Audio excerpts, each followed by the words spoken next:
चौथाइवाले आउँदाखेरि डोरो बान्नु परिराखेको छ रक्षाबन्धन भगवान रक्षा गर भनेर र यसलाई अमृत ठानेर तपाईँ जे पिउँदै हुनुहुन्छ तपाईँहरूको अन्त्य अवश्यम्भावी छ। त्यो अन्त्य गर्नका लागि अब विष पैदा हुन्छ। भारतीय जनता पार्टीको नेपालका राजनीतिक दलहरूलाई इभन पुष्पकमल दाहाललाई पनि माधव नेपाललाई पनि तपाईहरू कम्फर्टेबल सरकार खोज्नुहुन्थ्यो। हिन्दू राष्ट्रवादी पार्टीको प्रधानमन्त्रीको प्रवक्ता धर्मनिरपेक्ष देश नेपालमा आएर त्यो देशको प्रधानमन्त्री निवासमा गएर रक्षाबन्धन बाँधिराखेको छ भने बुझ्नु पर्यो नि। किम जोन उङले भनेको कुरा त चीनको विपक्षमा त हुन सक्दैन। विष पिउने महादेव चाहिँ अहिलेसम्म भगवान भए, अमृत पिउनेहरू कहिले मरेर सिद्धिए। राज्य सत्ता विष पिएर चलाउनुपर्छ। बाबुराम भट्टराई लगायतका मान्छेहरू पश्चिमी नै हुन्, शेरबहादुर देउवा पश्चिमी नै हुन्, तर के भने उनले त विजय चौथाइवाला आउँदाखेरि त रक्षाबन्धन नबाँधि त सुख भएन नि। र अस्ति हरिद्वारमा श्री 5 भनेर राजालाई बोलाएको कारणले गर्दा संवैधानिक राज संस्था हुँदाखेरि जसरी BRI र MCC को कारणले गर्दाखेरि चीनको उपस्थिति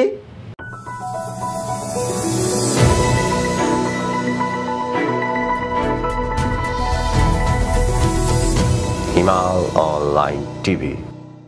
वरिष्ठ अधिवक्ता राजनीतिक विश्लेषक विष्णु भट्टराई हुनुहुन्छ। भट्टराईजी स्वागत छ यहाँलाई। हजुर धन्यवाद। भाजपाका नेता तथा भारतीय विदेश विभाग प्रमुख विजय चौथाइवाले नेपाल भ्रमणमा छन्। यसभन्दा अगाडि उनी सुटुक्क नेपाल आउँथे, मिडियाले पनि थाहा पाउँदैनथे र थाहा पाएर पनि कतिपय मिडियाहरूले उनको बारेमा लेख्दैनथे। तर यसपालि उनको भ्रमणको विषयलाई चौतर्फी मिडियाहरूले कभरेज गरेका छन्। खास गरी चौथाइवालेको भ्रमणको उद्देश्य सङ्केत के हुन सक्ला? नेपालमा वर्तमान संविधान मसौदा भइसकेपछि अथवा यसलाई लागू गर्ने विषयमा त्यतिखेरका भारतीय परराष्ट्र सचिव जो अहिले परराष्ट्र मन्त्री पनि छन् उनको समेत संलग्नतामा यो संविधानलाई जस्ताको तस्तै लागू नगर्नका लागि र मधेसवादी दलहरूले यो संविधानले हाम्रो माग सम्बोधन गरेको छैन भनेर संविधान सभा बहिष्कार गरेको अवस्थादेखि त्यसको निरन्तरता हुँदै अब जसरी भारतीयहरूले नाकाबन्दी गरे त्यसको बारेमा पनि अहिले प्रकारान्तरले हामी छलफल गर्न सक्छौं। तर अहिले विजय चौथाइवालेको भ्रमणको निरन्तरतालाई जोड्नु पर्दा जोड्ने प्रयोजनका लागि त्यसरी नेपालले संविधान सभाले संविधान जारी गरिसकेपछि भारतले आफ्नो नक्सा सार्वजनिक गर्दा लिपुलेक, लिम्पियाधुरा र कालापानीलाई आफ्नो भूभाग भनेर जारी गर्दा नेपालमा जुन प्रकारको आन्दोलन द्वन्द्व भयो र त्यो अहिले पनि कायम छ। त्यसकारणले गर्दाखेरि त्यति बेलादेखि चिसिएको सम्बन्ध र तत्कालीन प्रधानमन्त्री केपी शर्मा ओलीले नागरिकता बाँड्ने कुरामा राजा रानीको जन्मोत्सवमा चकलेट बाँडे जस्तो नागरिकता बाँड्ने कुरा होइन भन्ने कुरा सम्मलाई लिएर हेर्दा र अहिले पनि वर्तमान सरकारको साझा कार्यक्रममा लिपुलेक, लिम्पियाधुरा र कालापानी जस्ता विषयहरूलाई दृढताका साथ कार्यान्वयन गर्ने कुरामा सरकारको जागरुकता नदेखिएको समेत विषयलाई लिएर नेपाल र भारतको बीचमा एक प्रकारको आशंका अथवा चिसोपन कायम रहेकै अवस्था हो र त्यसैको निरन्तरता स्वरूप सत्यमेव जयते भनेको ठाउँमा केपी शर्मा ओलीजीहरू सिंहमेव जयते भन्नुभयो र तिनै केपी शर्मा ओलीसँग सामन्त गोयलजी लगायतका मानिसहरूको जे जति भ्रमण आदान प्रदान जे कुरा गरियो होला र पछिल्लो समयमा आएर नेपालमा पटक पटक प्रतिनिधि सभा विघटनका विषयहरूमा यो सरकारको प्रधानमन्त्री शेरबहादुर देउवा र अहिलेको गठबन्धनको पात्र पुष्पकमल दाहालले भारतको कम्फर्टेबल सरकारको कुरा उठाएकै हो।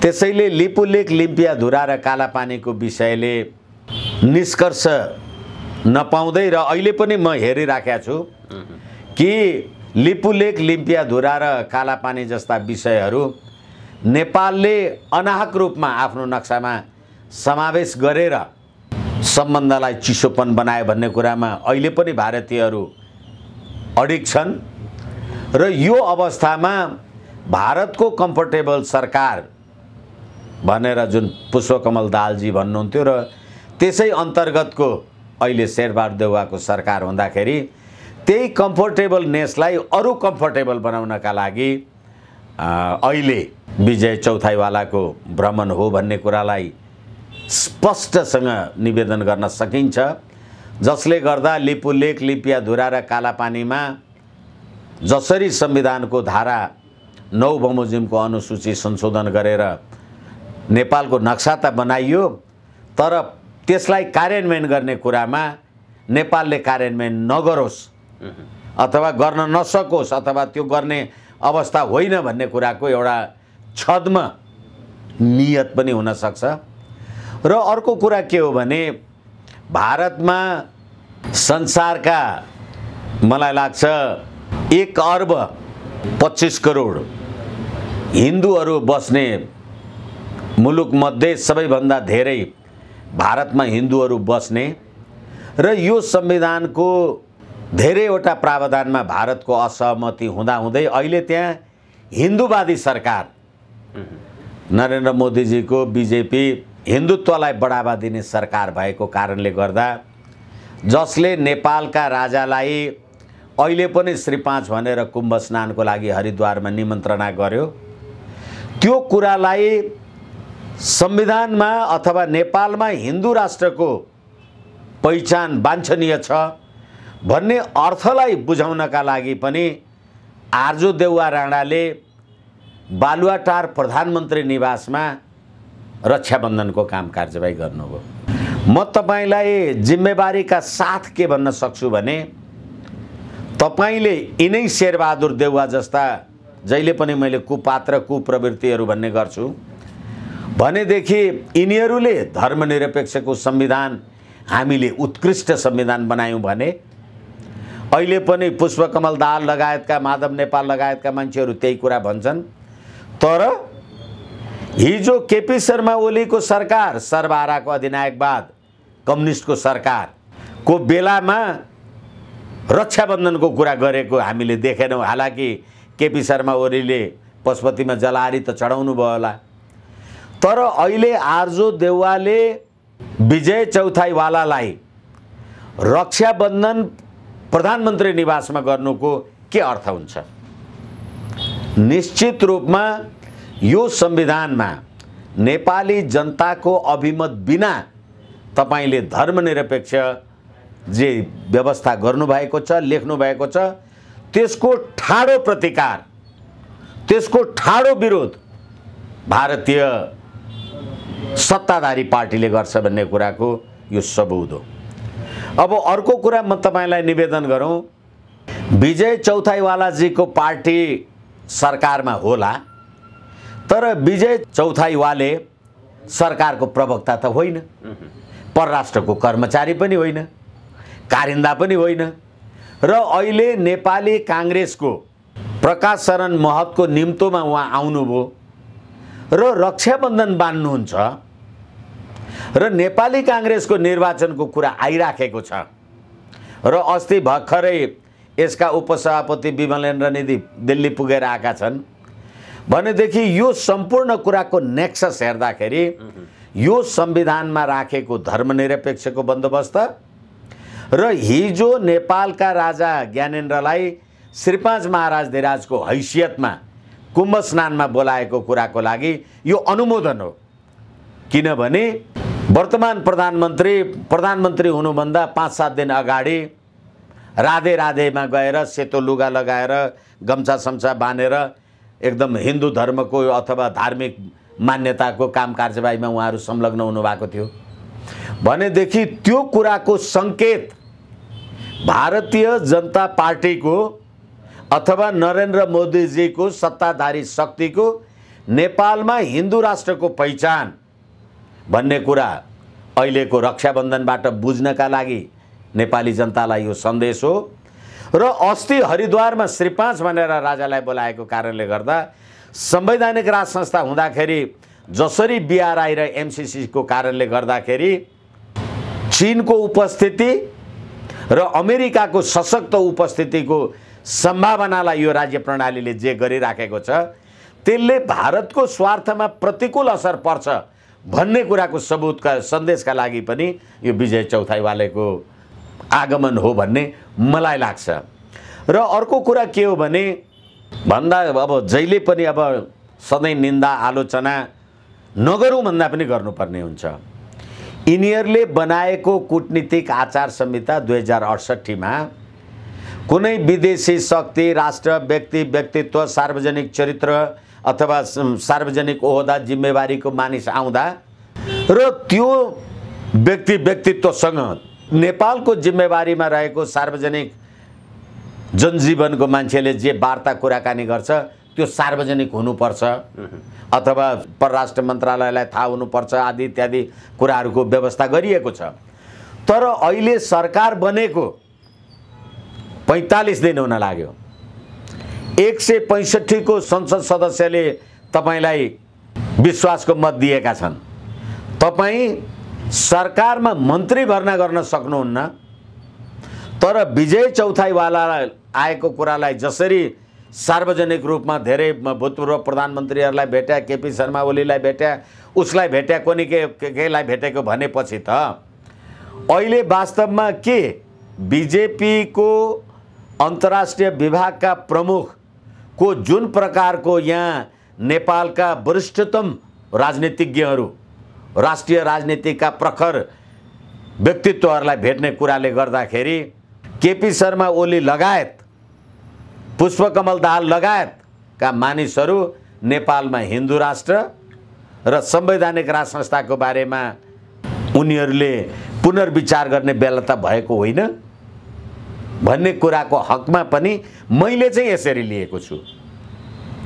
त्यसकारणले गर्दाखेरि होइन भने एउटा पार्टीको छिमेकी पार्टीको विदेश विभागको प्रमुख पार्टीको प्रमुख सरकारको होइन आउँदाखेरि यो प्रकारको जुन शान शौकत देखिराखिएको छ यसले लक्षण गर्छ र यो सरकारले सरकारको नीति तथा कार्यक्रममा साझा कार्यक्रममा एमसीसीलाई यिनीहरूले आफ्नो प्रस्तावमा राख्न नसक्नुको कारणले अथवा नराखेको कारणले त्यो पनि भारतको हिन्दू राष्ट्रवादी शक्तिहरूले पनि केही काम गरेको हुनुपर्छ भन्ने कुरा अहिले देखियो। एमसीसी को सवालमा अहिले सरकारले जसरी प्राथमिकताबाट हटायो एमसीसी प्रोजेक्ट एउटा त त्यो विषय भयो र हिन्दू राष्ट्र राज संस्थाको कुरो गरिरहँदाखेरि अहिले नेपालमा जो गठबन्धनको सरकार छ यो सरकार अलिकति पश्चिमासँग झुकेको नजिक भएको सरकार भन्ने पनि व्याख्या विश्लेषण गरिन्छ। यो प्रकारको सरकारले त्यसमा स्वयं पुष्पकमल दाहाल आफै पनि भारतको कम्फर्टेबल सरकार भन्थे त्यति बेला। यो सरकारले धर्मनिरपेक्षता हटाएर संघीयता हटाएर नेपालमा हिन्दू राष्ट्र र राज संस्थाको जे चर्चा चलिरहेको छ भारतीय विदेश विभाग प्रमुख चौथाइवाले भ्रमणको बेलामा त्यो गन्तव्यतिर जाने सम्भावना रहन्छ र यो हिसाब किताब त नमिल्ने जस्तो देखिन्छ। यसो हेर्दाखेरि सरसर्ती हेर्दाखेरि हिसाब किताब मिले जस्तो देखिन्न। तर सबैभन्दा ठुलो चाहे मित्र भन्नुस् अथवा जे भन्नुस् भौगोलिक हिसाबले राजनीतिक सिद्धान्तको हिसाबले अमेरिका र भारत राजनीतिक सिद्धान्तको हिसाबले जति प्रजातान्त्रिक मान्यताका लागि जति निकट हुन् भौगोलिक हिसाबले त्यति नै टाढा हुन्। त्यसै कारणले भारत र चीन राजनीतिक हिसाबले जति दूरत्व हुन् भौगोलिक हिसाबले त्यतिकै सिमाना जोडिएका हुन्। त्यसैले गर्दाखेरि भारत र चीनको परस्पर विरोधी राजनीतिक विचार सिद्धान्त शक्ति अथवा परस्पर एकअर्कामा शत्रु राष्ट्रको रूपमा उनीहरूको जे जस्तो सम्बन्ध छ त्यसको बोर्डर त हामी हुने। यसै कारणले गर्दाखेरि पहिले त चीनबाट हुने जुनसुकै प्रकारको भारत विरोधी गतिविधिमा त्यसको लागि बोर्डर त नेपाल हुन्छ। अमेरिकासँग जतिसुकै राजनीतिक र सैद्धान्तिक निकटता भए पनि भौगोलिक विकटता नै छ भारतलाई। त्यसकारणले नेपालको सभ्यता संस्कृति हिन्दू राष्ट्रको पहिचान राज संस्थाको कुरालाई राखेर हेर्दाखेरि त हिजो त एमसीसी को नाउँमा एमसीसी को प्रस्तावनामै लेखेको छ नेपालको सुशासन आर्थिक समृद्धि भनेर प्रस्तावनामा लेखेको छ भने एमसीसी लागू भयो भने नेपालको सुशासन अमेरिकाले गर्छ। अनि त्यसै गरेर एमसीसी परियोजना लागू हुने ठाउँ र बीआरआई परियोजना लागू हुने त भूमि त एउटै नेपाल छ नि। त्यहाँ द्वन्द्व भयो भने त्यो द्वन्द्वले त युनाइटेड स्टेट्स अफ अमेरिकालाई त होइन नि। यहाँ त भौगोलिक हिसाबले त भारत चीन नेपालकै बीचमा हुन्छ र त्यो द्वन्द्वको स्थान पनि नेपालको भूमि हुन्छ। यसकारणले गर्दाखेरि मलाई लाग्छ अहिले भारतको कम्फर्टेबल सरकार भन्ने, कहिले सामन्त गोयलसँग चाकरी गर्ने, कहिले मुकुन्द नरवडे आउँदाखेरिको त्यो भारतीय सेनाध्यक्ष र नेपालको प्रधान सेनापतिको मानार्थ आदि इत्यादि जे कुरा गर्ने गरे पनि हामीले यहाँको भौगोलिक सुरक्षालाई पनि शान्ति समृद्धि र एकतालाई पनि कायम गर्नका लागि त यो 15 वर्षमा राष्ट्रिय एकता अखण्डताका लागि त्यस्तो भरपर्दो शक्ति राज संस्थाभन्दा बाहेक अर्को देखिएन। यसै कारणले गर्दाखेरि होइन भनेदेखि म फेरि पनि तपाईँलाई निवेदन गरौँ, यो अहिलेको वर्तमान शेरबहादुर देउवाको सरकार हामीले भर्खरै भन्यौँ अब 1.5 महिना पुग्न लागिसक्यो। प्रतिनिधि सभामा 165 सदस्यको तपाईँले विश्वासको मत प्राप्त गर्नुभयो, तपाईँले 25 जना मन्त्री किन राख्न सक्नु भएन भने संसदमा शेरबहादुर देउवाको कति ताकत रहेछ भन्ने कुरा यसले बुझ्नुहुन्न तपाईहरु।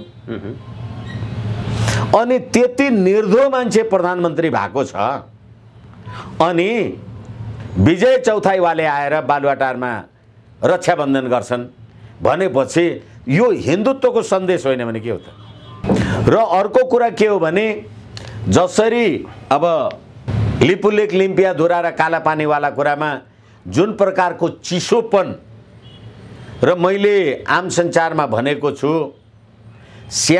हुन त श्याम शरणजी आफैले भनेको कुरा हो यो, नेपालले जतिसुकै प्रमाणहरू पौराणिक प्रमाणहरू देखाए पनि भारतले लिपुलेक लिम्पिया धुरा र कालापानीमा आफ्नो उपस्थितिलाई घटाउँदैन भनेपछि हामीसँग त 1816 को सुगौली सन्धि देखेका ती प्रमाणहरू छन् नि, तिनीहरूलाई उनीहरूले नमान्ने।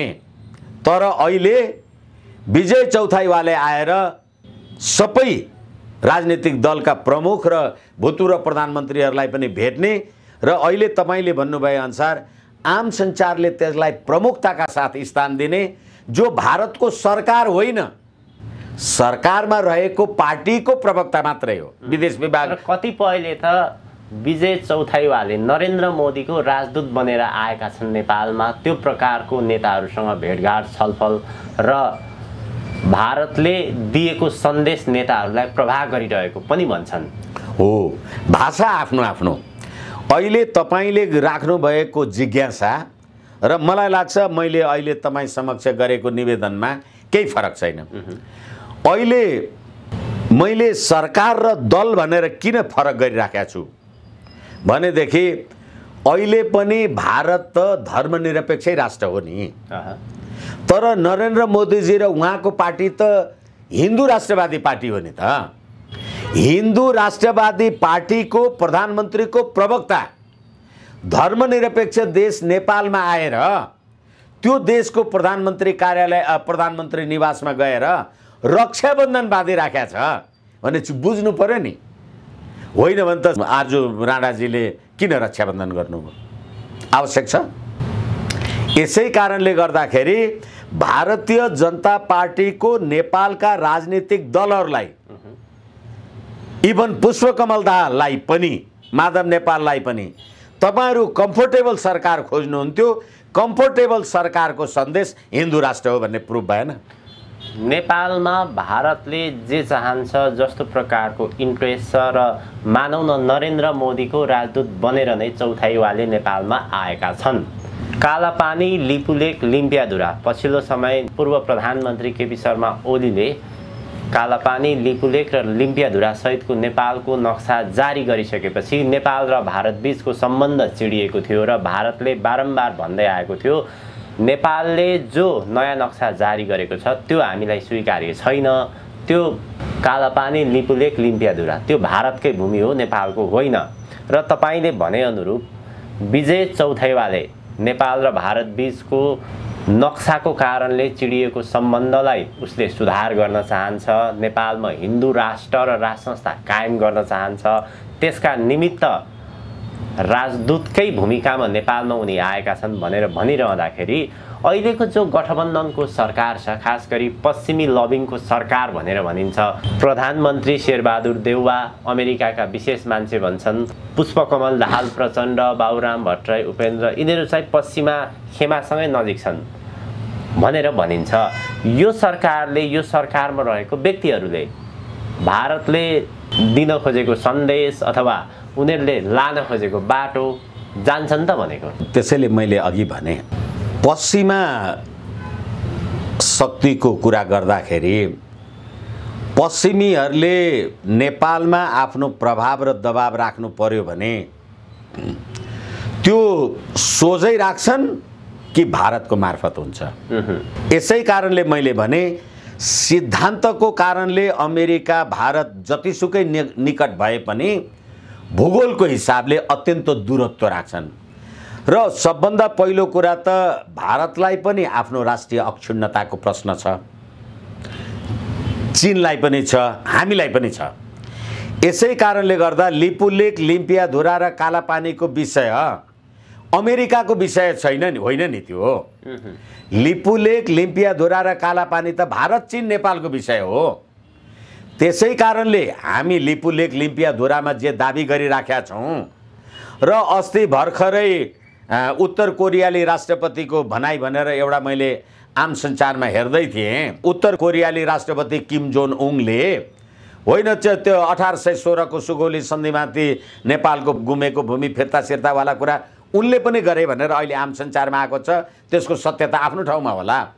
त्यसो भन्नुले के हो भनेदेखि किम जोन उङले भनेको कुरा त चीनको विपक्षमा त हुन सक्दैन, नेपालको त पक्षमै उहाँले कुरा राख्नुभयो भनेपछि त्यो भयो भने त भारतको अमेरिकाको विरुद्धमा होला। तर के हो भनेदेखि भारत, चीन र नेपालको बीचमा, भारत र चीनको बीचमा हामी जो नेपालीहरू छौँ, पहिले त हामीले हाम्रो लिपुलेक, लिम्पियाधुरा सिमानावाला कुरा समाधान गर्नका लागि अमेरिकाको भूमिका भएन। तर प्रजातान्त्रिक विश्व अथवा यो लोकतन्त्र जे भन्ने गरिन्छ, जनताको राजकीय सत्ता र सम्प्रभु सत्ता भनेर जे भन्ने गरिन्छ, त्यो चाहिँ फेरि पश्चिमी र दक्षिणी कुरामा भारत र अमेरिकाको कुरा मिल्छ नि त। यसै कारणले गर्दा बाबुराम भट्टराई लगायतका मान्छेहरू पश्चिमी नै हुन्, शेरबहादुर देउवा पश्चिमी नै हुन्। तर के भने उनले त विजय चौथाइवाला आउँदाखेरि त रक्षाबन्धन नबाँधी त सुख भएन नि। यसैले यो परिदृश्यबाट हेर्नुपर्छ होला हामीले। सिर्फ नेपाल र भारत, चीन मात्रै हेरेर पुग्दैन। त्यसै कारणले तपाईँ जतिसुकै अमेरिकाको अथवा पश्चिमा शक्तिको होली वाइनकै तपाईँ प्रशंसक हुनु होला, तर के हो भनेदेखि भौगोलिक निकटता र सभ्यता, संस्कृति, आओ जाओ, भाषा, बोली, चाली, खानपिन, यो सम्पूर्ण कुराले गर्दा त संसारका हिन्दूहरू, त्यसमाथि पनि सबभन्दा धेरै हिन्दूहरू भारतमा जे बस्छन् त्यसैसँग हाम्रो मिल्छ।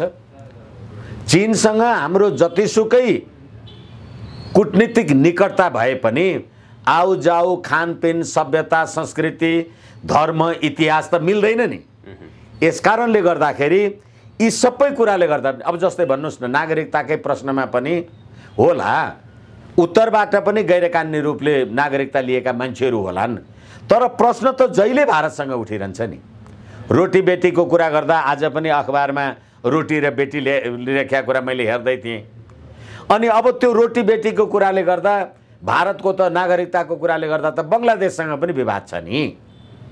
यसकारणले गर्दाखेरि अहिले बाबुराम भट्टराई लगायतका मान्छेहरू पश्चिमा शक्ति भनेर तपाईँ जेसुकै भन्नुहोस्, हिजो 17,000 नेपाली मानिसहरू मारिँदाखेरि अमेरिकाको आतङ्ककारी सूचीमा रहेकै मानिसहरू हुन्।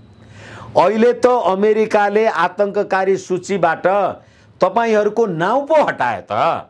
तपाईँलाई आतङ्ककारी होइन त भनेको छैन नि। हामीले धेरैचोटि कुरा गरिसकेको छौँ हिमालय अनलाइन टेलिभिजनसित।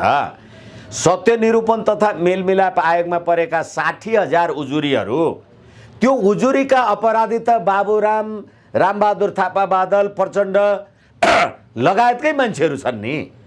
ती उजुरी जस्ताको तस्तै छन्। पीडितले अहिलेसम्म न्याय पाएको छैन, पीडक चाहिँ पटक पटक प्रधानमन्त्री भए। तपाईँले यही शेरबहादुर देउवासँग 52 सालमा 40 बुँदे मागपत्र राखेर माओवादी जनयुद्ध सुरु गर्दा भारतसँगको 1950 को असमान सन्धि खारेज गर भनेर त पहिलो दफामा लेख्नु भएको थियो नि। बाबुराम भट्टराईजी प्रधानमन्त्री हुनुभयो, त्यो सुगौली सन्धि र भारतसँगको 1950 को सन्धिको बारेमा चुक्क बोल्नुभयो। अथवा त्यतिखेर प्रधानमन्त्री रहेका शेरबहादुर देउवा माओवादीको टाउको काटेर झोलामा हालेर आइज, अनि त्यो झोलाभरि पैसा लिएर जा भन्दा अहिले प्रचण्ड र शेरबहादुर प्रचण्ड पनि प्रधानमन्त्री भए। सन् 50 को भारतसँगको सन्धिको बारेमा चुक्क बोल्नुभयो, बरु भारतको कम्फर्टेबल सरकार भन्नुभयो। यसै कारणले गर्दाखेरि तपाईँले आफूले हिजो जुन 17,000 नेपाली जनताको शहादत जे गर्नुभएको छ, तपाईँ अहिले युरोप अमेरिका भन्दा पृथक रहेर त मलाई लाग्छ होइन भने त ए बाबा तपाईँ त संसद भनेको खसीको टाउको देखाएर कुकुरको मासु बेच्ने थलो हो भन्नुहुन्थ्यो नि। तपाईँ त्यही संसदमा कतिचोटि प्रधानमन्त्री हुनुभयो। त्यही संसद विघटन गर्दा पटक पटक तपाईँले खड्गौलले प्रतिनिधि सभा विघटन गर्दाखेरि र अदालतले पुनर्स्थापना गरिदिएपछि जसले प्रतिनिधि सभाको हत्या गर्यो त्यही आज आएर यहाँ भाषण गर्छ, लाज हुँदैन भन्ने प्रचण्ड होइन? संसदीय व्यवस्थाकै विरुद्धमा 17,000 मान्छे मार्ने त्यही प्रचण्ड होइन? त्यसकारणले गर्दाखेरि पश्चिमा दृष्टिकोणलाई नजरअन्दाज त गर्न सकिँदैन। हजुर। तर डे टु डे जुन माइक्रो म्यानेजमेन्ट इन्डिया र चाइनाले नेपालभित्र गर्न खोजिराखेका छन्, त्यसमा बाबुराम भट्टराईजी जस्ता पात्रहरूको, पुष्पकमल दाहालजी जस्ता पात्रहरू, तिनीहरू दिल्लीको 12 बुँदे समझदारी गर्ने पात्रहरूले यहाँ चोखा कुरा गर्नु केही अर्थ छैन। हजुर भट्टराई सर, अब नरेन्द्र मोदीको विशेष राजदूतको रूपमा बालुवाटार प्रवेश गरेका छन् विजय चौथाइवाले। उनले लिएर आएको सन्देशले नेपालमा कस्तो खालको प्रभाव पार्छ एउटा कुरो अन्त्यमा, र अर्को अहिले सिनियर राजदूतले तालिबानसँग सहकार्य गर्ने भनेर भेटघाटको कार्यक्रम पनि अगाडि बढाएको छ। यो अन्तर्राष्ट्रिय भू राजनीतिमा जस्ता प्रकारका तरङ्गहरू देखा परेका छन्, यसले समग्रमा नेपालको राजनीतिमा कस्तो प्रकारको प्रभाव पार्छ र अब यी सम्पूर्ण घटनाक्रमले नेपालको राजनीति कसरी अघि बढ्छ? अब यो प्रसङ्गले अलि लामो कन्टेन्ट लिन्छ होला जस्तो लाग्छ। एकदमै छोटकरीमा यो घटनाक्रमलाई हेर्दाखेरि हामीले प्रश्न उठाएपछि त्यसले खोजेको उत्तरलाई म्यानेज गर्नुपर्ने हुन्छ होला। जसरी अफगानिस्तानमा अहिले तालिबानीहरूको उनीहरूले राज्य शक्तिमा कब्जा जमाए, 87,400 आम सञ्चारमा आएअनुसार 87,400 लडाकु तालिबान लडाकु भएको मुलुकमा 4 लाख अफगान सेना थिए। किन सेनाले प्रतिवाद गरेन? एउटा कुरा। र अर्को कुरा, संसारका लगभग 61 वटा देशहरूले तालिबानहरूलाई वार्न गरे अथवा आदि इत्यादि मानवाधिकार शिकार जे कुरा गरे, अमेरिका, फ्रान्स, जर्मन, बेलायत लगायतकाले। तर रुस र चीनले अहिले पनि आफ्नो राजदूतावास फिर्ता गरेन। गरेका छैन। किन लडेन अफगानी सेना तालिबानीहरूसित? मैले अस्ति एउटा कुनै सुरक्षा विज्ञकै केही आर्टिकल कथन हेर्दै थिएँ। तपाईले 9/11 2001 को ट्विन टावरको एट्याक पछाडि अथवा तपाईले 1990 मा सोभियत सैन्य खेद्दाखेरि अमेरिकी सैन्य लगेर राखेदेखि अहिलेसम्म अफगानिस्तानमा बसेका अमेरिकी सेनाहरूले अफगान जनतालाई के सन्देश दिए? किनभने उनीहरूले त भर्जिन मदर र लिभिङ टुगेदरको संस्कृतिबाट गएको त्यो अमेरिकी सेना थियो र अफगानी सेना अफगान जनतासँग निकट रह्यो कि रहेन भन्दाखेरि अफगानी सेना पूर्णतः पश्चिमीकरण भयो, भर्जिन मदर र लिभिङ टुगेदरवाला जस्तोमा। अनि अफगान जनताले अफगानी सेनालाई अपनत्व ठानेनन्। हेर्नुस् है, एकदमै सिरियस इस्यु। यस कारणले गर्दाखेरि अफगानी अथवा काबुलको अफगानिस्तानको सभ्यता, संस्कृति, भूगोल, इतिहास, मूल्य, मान्यता त्यसलाई संस्थापना गर्नका लागि अफगान सेना काम लागेन। किनभने त्यो अमेरिकी संस्कृति सभ्यता जे थियो, मानवाधिकार शिकार भन्नु त्यतै लाग्यो। त्यसले गर्दा अफगानी जनतासँग अफगान सेनाको निकटता रहेन, जसले गर्दाखेरि तालिबानीहरूले आक्रमण गर्दाखेरि यिनीहरू प्रतिकारमा उत्रिन सकेनन्। दोस्रो कुरा, अफगान राष्ट्रपति घानीले सेना सम्बन्धी पटक पटक अमेरिकासँग भएका सन्धि सम्झौताहरूमा अफगान सेनालाई विश्वासमा लिनु भएन। त्यसले गर्दाखेरि अफगानी सेना कसको भयो? त्यो सरकारको र त्यो राष्ट्रपतिको भयो। अफगानी जनताको सेना भएन। अफगानी संस्कार, संस्कृति, सभ्यताको सेना पनि भएन। जस्तो हाम्रो देशमा अहिले पनि धर्मनिरपेक्ष देश भन्नुहुन्छ तपाईँ, नेपाली सेना, तर के हो भने महाशिवरात्रिको दिन त सैनिक दिवस हो नि। त्यसैले संस्कार र सभ्यता छोड्यो सेनाले भने त्यो जनताको सेना हुँदैन र त्यो सेनालाई त्यो देशका जनताले साथ दिँदा रहेन रहेछन् भन्ने कुरा अफगानिस्तानबाट हामीले हेर्नुपर्छ। यसै कारण अब अहिले तपाईँ यो परिदृश्यलाई कसरी हेर्नुहुन्छ भन्दाखेरि अब हामीले यहाँ एमसीसी र बीआरआई लगायतका कुरा गर्यौँ, नेपाली जनताको जनभावनाभन्दा बाहिरको कुरा गर्यौँ भने, अनि अघि मैले तपाईँलाई भने अहिले पनि के अमेरिकी राजदूतावासमा अमेरिकी सैनिक सहचारी आदि इत्यादि गतिविधिहरू जे बस्ला नबस्ला जे कुरा होला र तपाईँले आफ्नो सभ्यता संस्कृति समाप्त गरेर जुन पश्चिमा संस्कृति ल्याउँदै हुनुहुन्छ र त्यसैले अनुसरण गरेर देशको सेना पनि लाग्ने हो भने भोलि यो देश पनि अफगानिस्तान हुन्छ। अहिले हेर्नुहोस्, पीडाका साथ तपाईहरु त आम संसारको मान्छे मेरो भन्दा धेरै ध्यान गर्नुभएको होला। अगस्त 31 31 अगस्तसम्ममा सम्पूर्ण विदेशी सेनाहरू फिर्ता गर्नुपर्छ भनेर अफगान सरकार अथवा अहिलेको तालिबानी सरकारले भनिराखेको छ र अहिले अफगानिस्तानमा फसेका विदेशी नागरिकहरू र हिजो अब बुर्का लगाएर हिँड्ने जे सभ्यता मुस्लिम सभ्यता थियो त्योभन्दा बाहिर निस्केका त फेरि लाखौं अफगान नागरिक नै छन् यो 20 वर्षमा। तिनीहरू पनि अफगानिस्तान छाड्न चाहन्छन् अनि त्यसलाई निष्कासन तिनीहरूलाई निकाल्नका लागि अगस्त 31 सम्म सकिँदैन। त्यसकारण सेना अमेरिकी सेना बस्ने अवधि बढाउनुपर्छ। आफ्नो देशमा विदेशी सेनाको उपस्थिति निरन्तर राख्नुपर्छ भनेर अफगान जनताले भन्नुपर्ने दिन आइरहेछ। कहाँ छन् यो देशका राजनीति गर्ने भन्ने यो संघीय लोकतान्त्रिक गणतन्त्रका मान्छेहरू? विदेशी सेना मेरो देशमा अझै बसोस् भनेर किन भने होला अफगानी जनताले? किनभने हिजोको तपाईले आफ्नो सभ्यता संस्कृति मूल्य मान्यता देवता धर्म इष्ट बिहाबारी परम्परा सम्पूर्ण कुरालाई समाप्त गरिदिनु भयो र तपाईको सेना भनेर जसले तपाईले पाल्नु भएको थियो तपाईलाई लास्ट अवस्थामा न 3 लाख सेनाले काम दियो। तपाईले बनाएको राष्ट्रपति त देशको ढोकुटी लुटेर भागेर गयो कहाँ। देशमा राजा ज्ञानेन्द्र त तपाईले गणतन्त्र ल्यायौं भनेको 15 वर्ष भयो, भागेर त गएको छैन नि, 4 रुपैयाँ लुटेर पनि हिँडेको छैन। त्यसकारणले अफगानिस्तान हेरेर देशको राष्ट्रिय एकता अखण्डताका लागि राज संस्था अरु अपरिहार्य हो भन्ने कुरा पनि अहिले विजय चौथाइवालेले यिनीहरूलाई भनेको हुनुपर्छ र यो त्यति सजिलो विषय छैन। जुन घटना जुन परिदृश्यमा हामी छौं त्यतिखेर लिपुलेक लिम्पियाधुरा र कालापानीको मात्रै प्रश्न उठ्छ कि अनि भर्जिन मदर र लिभिङ टुगेदर भनेर होली वाइन खान आएका दक्षिण कोरियाका हकजाहानसँग जाने केपी शर्मा ओली अथवा माधव नेपालजीहरूको अवस्था के हुन्छ त्यो पनि याद गर्नुपर्छ। भनेपछि अब राजनीति बडो गम्भीर अवस्थामा पुग्यो। हो, राज्य सत्ता सञ्चालन गर्ने भन्ने कुरा तपाईँलाई एउटा उदाहरण दिउँ म।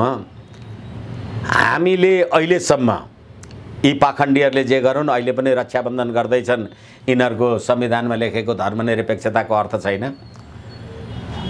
हामीले हेरेका छौँ देवता र दानवको झगडा भयो र समुद्र मन्थन गर्दाखेरि अमृत निस्कियो। अमृत खाने बेलामा को अमृत खाने भनेर झगडा भयो। अहिले यो 5 दलीय गठबन्धन के भने जस्तै सत्ता को लुट्ने भनेर भयो। अनि त्यतिखेर देवता र दानवको बिचमा झगडा हुँदाखेरि अब ककलले अमृत खायो अरे जे भए, फेरि पनि समुद्र मन्थन त भयो। समुद्र मन्थन गर्दा त्यतिखेर विष निस्कियो। अब विष को खाने? हिजो अमृत निस्किँदा त तपाईँ हामी सबै झगडा गरेर खान्छौँ भन्थ्यौँ। अब विष निस्क्यो, को खाने? त्यो हलाहल विष देवादिदेव महादेवले पिए र जसलाई त्यो घाँटी पोलेको कारणले गलामा सर्प राख्नु पर्यो, दुनियाँमा सबभन्दा चिसो। तर विष पिउने महादेव चाहिँ अहिलेसम्म भगवान भए। अमृत पिउनेहरू कहिले मरेर सिद्धिए। राज्य सत्ता विष पिएर चलाउनुपर्छ। तपाईँको शोकको विषय हो। 1.5 महिना भयो एउटा मन्त्री परिषद बनाउन सक्नुहुन्न। अनि त्यहाँबाट अहिले चौथाइवाले आउँदाखेरि डोरो बान्नु परिराखेको छ रक्षाबन्धन भगवान रक्षा गर भनेर। अब यो अमृत र विषको कुराकानी गरिरहँदाखेरि हिजो राज्य सत्तामा बसेर राज्य सत्ता चलाउनेहरूको कारणले गर्दाखेरि आज अमृत भन्दा पनि विष पैदा भएको छ। यो विष चाहिँ कसले पिउँछ अब? हो, यसै कारणले गर्दाखेरि मैले अहिले तपाईँलाई निवेदन गरेँ, अहिले समुद्र मन्थन गर्दा अथवा त्यो यो शिरपाँचहरूले सरकार बनाइदिनु भएको छ नि, जो नेपाली जनताको जनमत पनि होइन, अभिमत पनि होइन। नेपाली जनताको जनमत र अभिमत बिना सरकार चलाइराख्नु भएको छ र यसलाई अमृत ठानेर तपाईँ जे पिउँदै हुनुहुन्छ तपाईँहरूको अन्त्य अवश्यम्भावी छ। त्यो अन्त्य गर्नका लागि अब विष पैदा हुन्छ। यो राज्य व्यवस्थालाई अन्त्य गर्नका लागि सङ्घीय लोकतान्त्रिक धर्मनिरपेक्ष गणतन्त्रको संविधानको अन्त्यको लागि संवैधानिक राज संस्था, हिन्दू राष्ट्र र अखण्ड नेपाल रूपी जे आउँछ त्यही तपाईँहरूलाई विष हुन्छ र समाप्त हुनुहुन्छ तपाईँहरू। अनि त्यो चाहिँ बचिरहन्छ। हस्, यो महत्त्वपूर्ण समय र विश्लेषणको लागि यहाँलाई अत्यन्त आभार प्रकट गर्न चाहन्छु। धेरै धेरै धन्यवाद। हस्, धन्यवाद, नमस्ते।